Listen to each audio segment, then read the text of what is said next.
আসসালামু আলাইকুম প্রিয় আপু ভাইয়ারা, আপনারা কেমন আছেন? আশা করছি আপনারা সবাই ভালো আছেন। আমিও আল্লাহর রহমতে আপনাদের দোয়ায় ভালো আছি। আজকে আমি কাঁচা কাঁঠালের নিরামিষ রান্না রেসিপি নিয়ে চলে এসেছি। আশা করছি ভালো লাগবে। প্রথমে চুলায় জাল ধরিয়ে পরিমাণ মতো পানি, কাঁঠাল দিয়ে সাথে একটু লবণ, রং হওয়ার জন্য একটু হলুদ দিয়ে জাল করতে হবে। সিদ্ধ হতে প্রায় ২০-২৫ মিনিটের মতো সময় মিনিট পর ফিরে আসছি।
মিনিট পর ফিরে আসছি।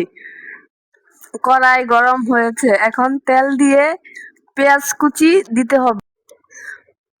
মরিচের গুঁড়ো পরিমাণ মতো দিতে হবে, হলুদ গুঁড়ো, ধনিয়া গুঁড়ো, সাথে জিরা বাটা, দারচিনি, এলাচ, লবঙ্গ একসাথে মিক্সড করা আছে, ওইটা পরিমাণ মতো দিতে হবে।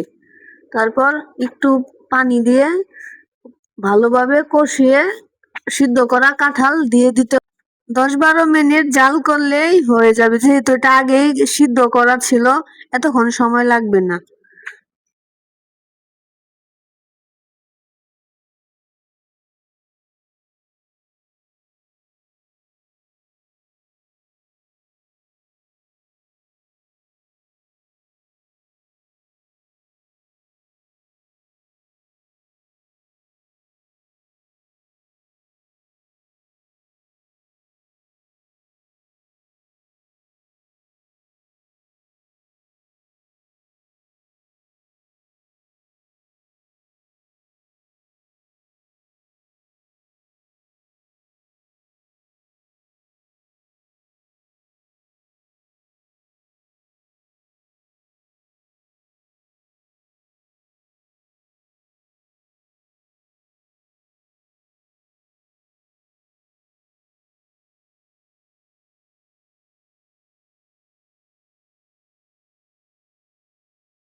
এই তো রান্না হয়ে গেল আমার দারুণ স্বাদের কাঁচা কাঁঠালের নিরামিষ রান্না।